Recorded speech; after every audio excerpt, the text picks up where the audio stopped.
Hey guys, welcome back to the next segment. I told you it's getting tedious, but I like to keep them little 10-minute segments so it's easier on the upload time. Instead of taking over a fucking day to upload a 20-minute video, the 30-minute day video takes what, a couple hours to upload a 10-minute video.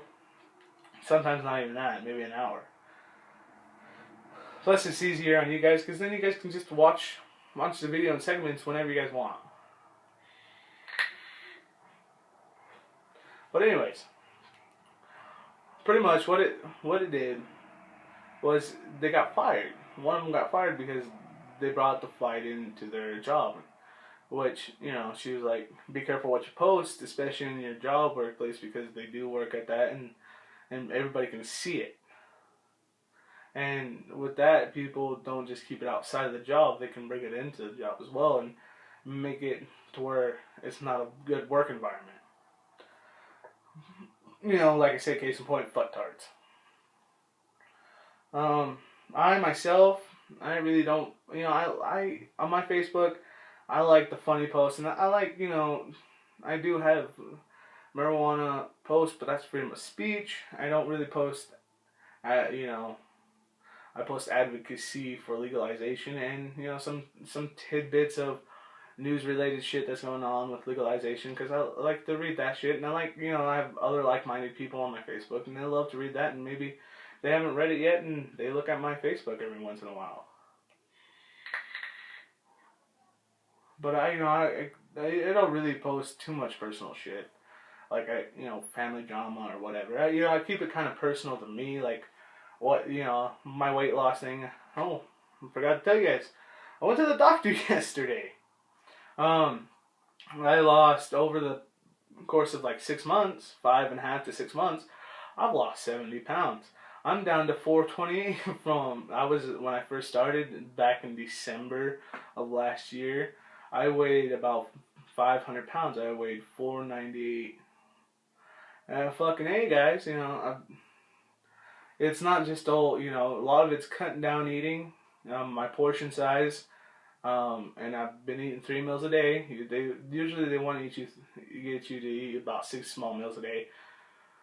I am a fat dude still, and I love kind of food, but I hate, my mind does not work like that. I try to work it out, even though it's kind of really easy with 2,000 calorie count, but some things just doesn't add up. You can try, you just can't force it without getting micromanaging, and that's one thing that I, kind of don't want to do. I don't do because it's just too much of a headache and too much of stress, and just I learned that the first few times. The first week I tried to micromanage myself, and the first month I did it for the first month and a half, and it just got to the point where it got to the I'm repeating myself. Got to the point to where it was just not even. It was just getting to me where every meal I had to plan it out to the letter, and if I had no control, it was just really fucking hard. Micromanaging is really fucking hard, and you have to prepare every meal yourself, and you gotta. And there's some shit that don't come with calorie deals, nutritional facts, and it's just a bitch. So I just I just go by sight now. Because after the first, 3 to 4 months, it's easy just to go by sight. I've learned what things are, and it's not that hard to memorize what things are and how much things are. And you can kind of guess, and usually I overguess. You give leeway room and shit. So, you just watch what you eat, exercise. I cut out soda, which was a really big thing. I drank, I didn't cut it out entirely. I still drink a soda here and there. But I always make sure I count it in. I don't leave it out. Now, I will tell you this. If you're working, like when I was picking around, that was really fucking hard. Even though I did not, I still kept like a 2,000. That gets kind of hard because doing that type of physical exercise, you need more. And I got to the point where I had to have more. My buddy who is kind of like the manager type person, watched it, and he watched out, and if I was feeling something, he made sure, he said, let me know, that's what I'm here for. And with any job type thing, situation, if you got specific problems like that, always let them know. And when I went through the temp agency, that's what they said. They said we don't give a flying fuck what it is, how insignificant you may think it is. Always let your foreman know if there's a problem or if you're feeling not too well, because then, if something happens, they know and are sure to able to watch out for it, because that's what they're there for. They're also there to make sure that it's done, the job's done safely, and the workers are safe and sound and doing the right thing, and that's what they're there for. And use them. They may come across as assholes at times, but the job entails that they sometimes have to be assholes. But generally, you tell them, and they keep an eye out for you, and that's kind of my mentality when I work with people and I have a group. I always make sure I know who the foreman is, kind of, or the leader, the person we report to, basically. And I'm gonna let them know. Only because that keeps me safe, other people safe, and the job safe. But I haven't had like any official job. Lock picking was kind of official, but not really. And the foreman was kind of my buddy, and he's worked with me enough that he knows, and he makes sure to ask me.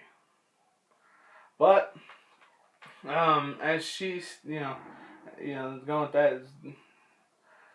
I digressed. I'm sorry, but she's kind of right. You don't want to be a fucktard and post that type of shit, because that can only fuck you over, but it can potentially fuck everybody over out of a job and shit. Because no job, she's right, no job wants that type of shit affiliated with them.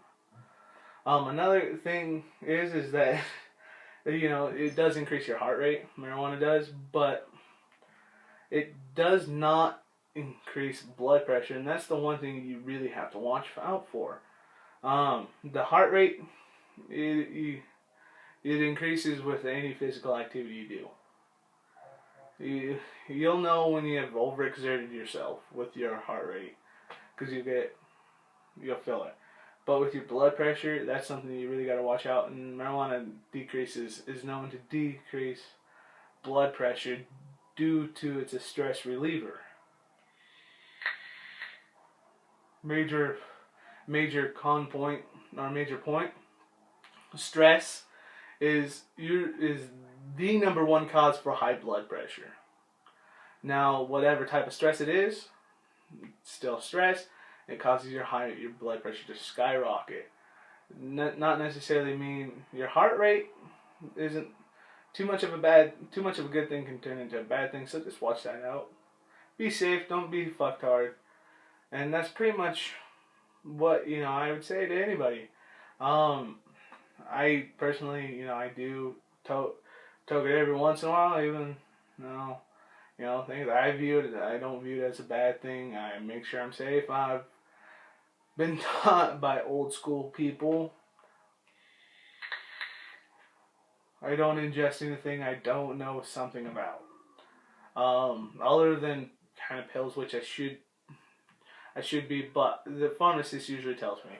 I go to the doctor's pharmacy, the doctor's office pharmacy there, and those pharmacists are really good people. And I think it's the major pharmacist, the head pharmacist, made sure I knew what was going on, and he asked me if I knew anything about the drugs I was taking about, and the only one that I have to watch out for is like the phentermine, because that is a meth type substance. It's a speed, similar to speed, not exactly speed.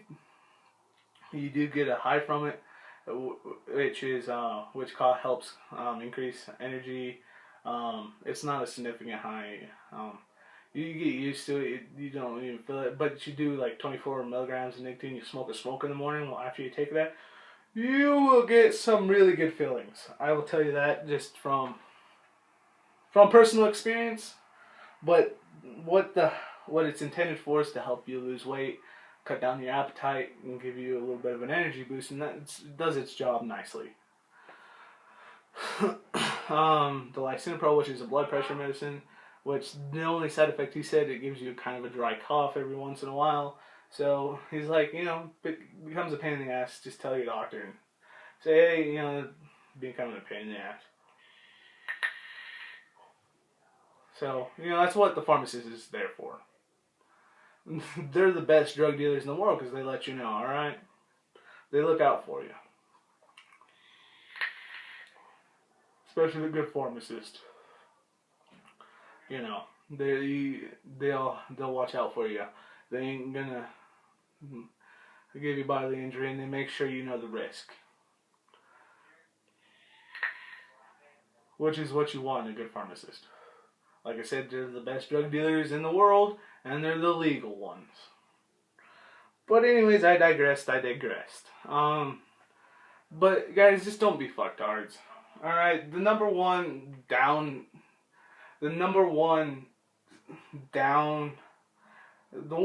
that's downgrading society and makes most people lose their faith in humanity is fucktards. I know this segment's going a little bit longer, and that's okay because this is the ending segment.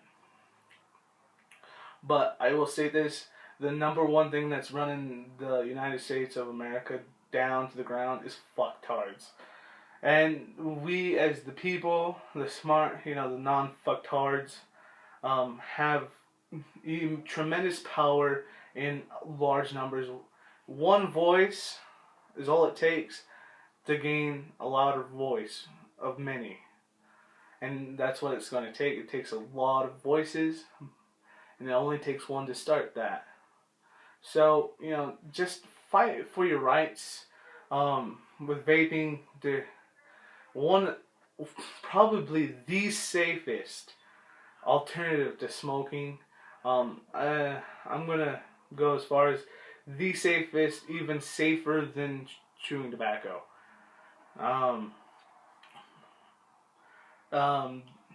That's just how it is. I still like chewing tobacco, don't get me wrong, but I like this better.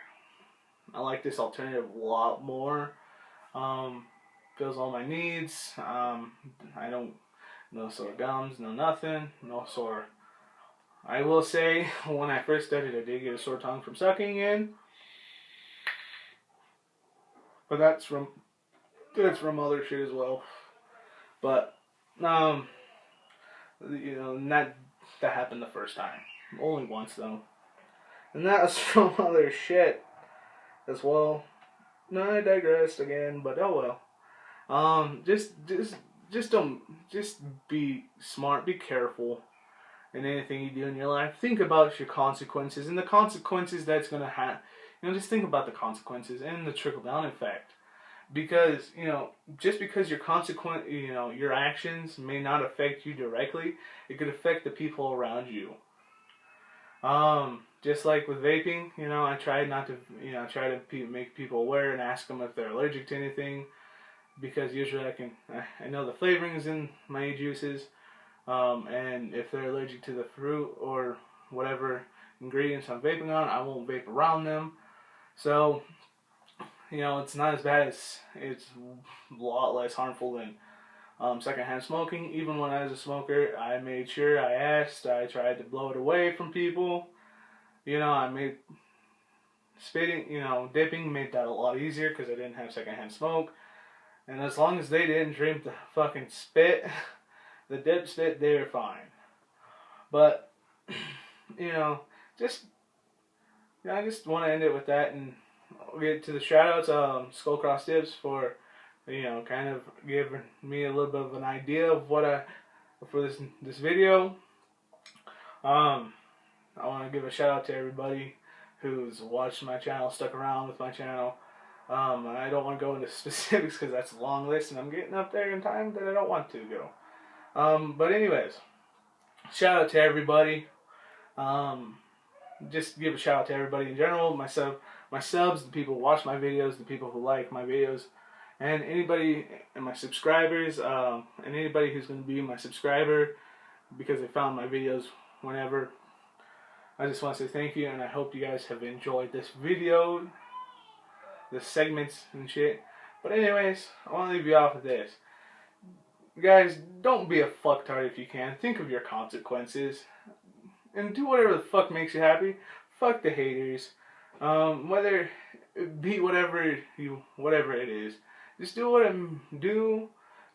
whatever makes you happy and which isn't gonna cause any harmful people outside of you. Think about that before you do anything. And I'll see y'all in the next video.